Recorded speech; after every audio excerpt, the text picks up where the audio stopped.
बहुत बारी ऐसा होता है, आपका हेल्थ इंश्योरेंस का क्लेम होता है, वो इन्वेस्टिगेशन क्यू में चला जाता है। इन्वेस्टिगेशन क्यू क्या होता है? जहां पे इंश्योरेंस कंपनी को लगता है कि जो आपने डॉक्यूमेंट्स दिए वो सफिशिएंट नहीं है to take the decision on approval of claim, तो वो फर्दर उसको इन्वेस्टिगेट करना चाहते हैं। जनरली ये कैशलेस क्लेम्स में होता है और आपको बोला जाता है कि आप रीइंबर्समेंट के लिए आइए बिकॉज हमें और इन्वेस्टिगेशन की जरूरत है। तो ये डिनायल नहीं होता क्लेम का, बट फर्दर इन्वेस्टिगेशन लगा देते हैं, जहाँ पे थर्ड पार्टी इन्वेस्टिगेटिव एजेंसीज हैं जो इस क्लेम को फिर हैंडल करती हैं। वो आपके घर आके इन्वेस्टिगेशन करेंगी, आपके आस पड़ोस से पूछ के जाएंगी, हॉस्पिटल जहाँ पे आप एडमिट हुए थे वहां पे इन्वेस्टिगेशन करेंगी, एंड उसके बाद वो क्लेम अप्रूवल प्रोसेस में जाता है। पहली बात तो जब भी इन्वेस्टिगेशन क्लेम जाता है तो एज अ पॉलिसी होल्डर आप बहुत डिसअपॉइंट होते हैं कि ये मैंने ऐसा क्या किया, मैं कोई फ्रॉड थोड़ी हूँ, मैं कोई झूठ थोड़ी बोल रहा हूँ कि मेरे क्लेम को इन्वेस्टिगेशन में डाल दिया।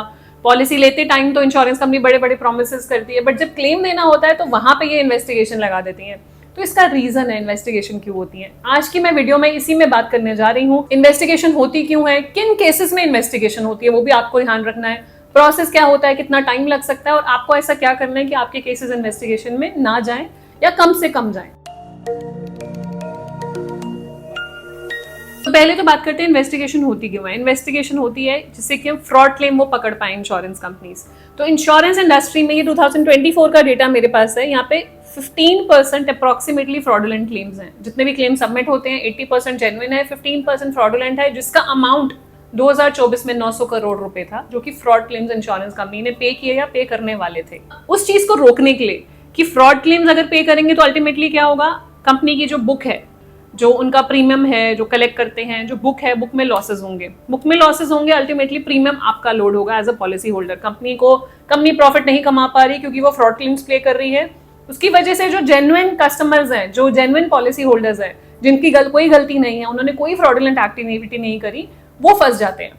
तो यहाँ पे ये 900 करोड़ के फ्रॉड को पकड़ने के लिए सिर्फ जो इन्वेस्टिगेशन होती है 1% क्लेम्स की होती है, क्योंकि वो आइडेंटिफाई करने के लिए कुछ उन्होंने सिस्टम्स लगाए हुए हैं, कुछ मेट्रिक्स लगाए हुए हैं कि अच्छा ऐसा क्लेम आएगा तो इसको इन्वेस्टिगेट करना है, इस तरीके से क्लेम आएगा तो इन्वेस्टिगेट करना है, पॉलिसी लेने के लेट्स से 2 मंथ्स के अंदर क्लेम आया तो उसको इन्वेस्टिगेट करना है। कुछ उन्होंने अपने पॉइंट्स लगाए हुए हैं इंश्योरेंस कंपनी ने, जहां पे ये चेक होता है। आप ये समझिए कि जो इन्वेस्टिगेशन होती है ये एक तरह से पूरी इंश्योरेंस इंडस्ट्री को हेल्प करने के लिए है, फ्रॉडुलेंट क्लेम्स आइडेंटिफाई करने के लिए। आप अगर प्रीमियम पे कर रहे हैं, मैं प्रीमियम पे कर रही हूँ, हम सारे मिलकर हेल्थ इंश्योरेंस पॉलिसी का प्रीमियम पे कर रहे हैं, जिसका जेन्युइन क्लेम है, जिसका इंटेंट राइट है, उसी को पैसा मिलना चाहिए ना, उसी को क्लेम मिलना चाहिए। जो गलत तरीके से क्लेम फाइल कर रहा है, फॉल्स डॉक्यूमेंटेशन है, एडमिट हुए नहीं फिर भी क्लेम फाइल कर दिया, डॉक्यूमेंट्स फॉर्ज्ड हैं, कुछ ना कुछ मिसरिप्रेजेंटेशन है, वो पैसा लेके चले गए, ठीक है। तो पैसा इकट्ठा हुआ हमारे वेलफेयर के लिए, लेकिन लेके कोई और चला गया, तो इसके लिए इन्वेस्टिगेशन जरूरी है।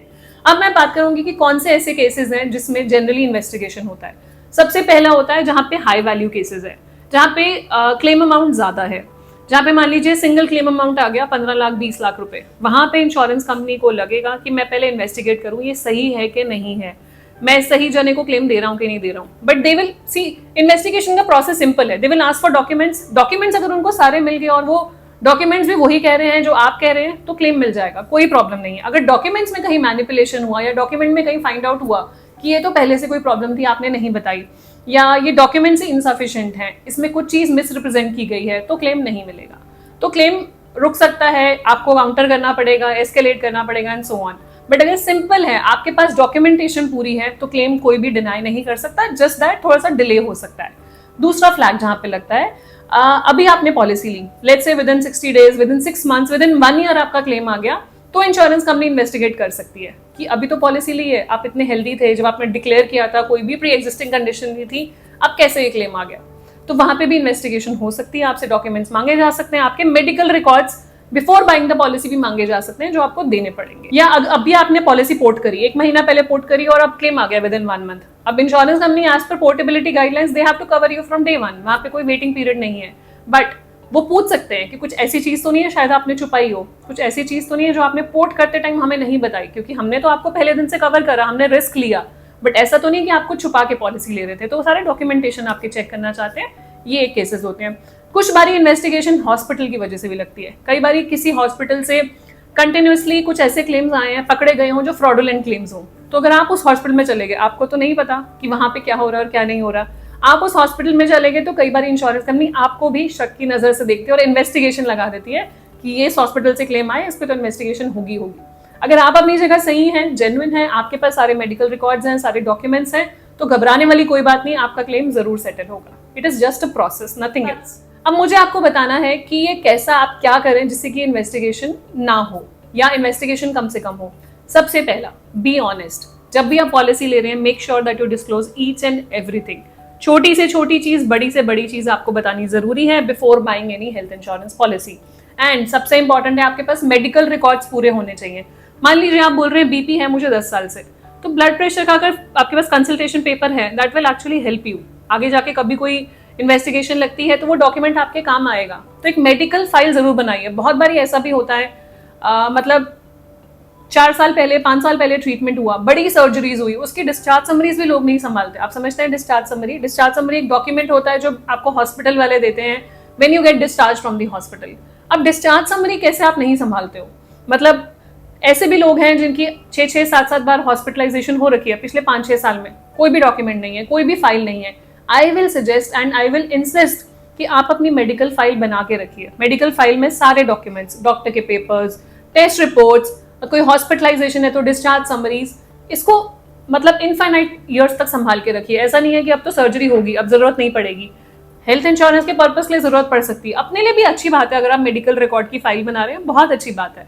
तो कल को कोई भी डॉक्यूमेंट अगर कंपनी डिमांड करती है, अगर आपके पास नहीं है और वो रेलिवेंट डॉक्यूमेंट है, ठीक है, बहुत ही इंपॉर्टेंट डॉक्यूमेंट है, तो वहां पे प्रॉब्लम आ सकती है। तो वहां पे आप अपने डॉक्यूमेंट सारे संभाल के रखिए।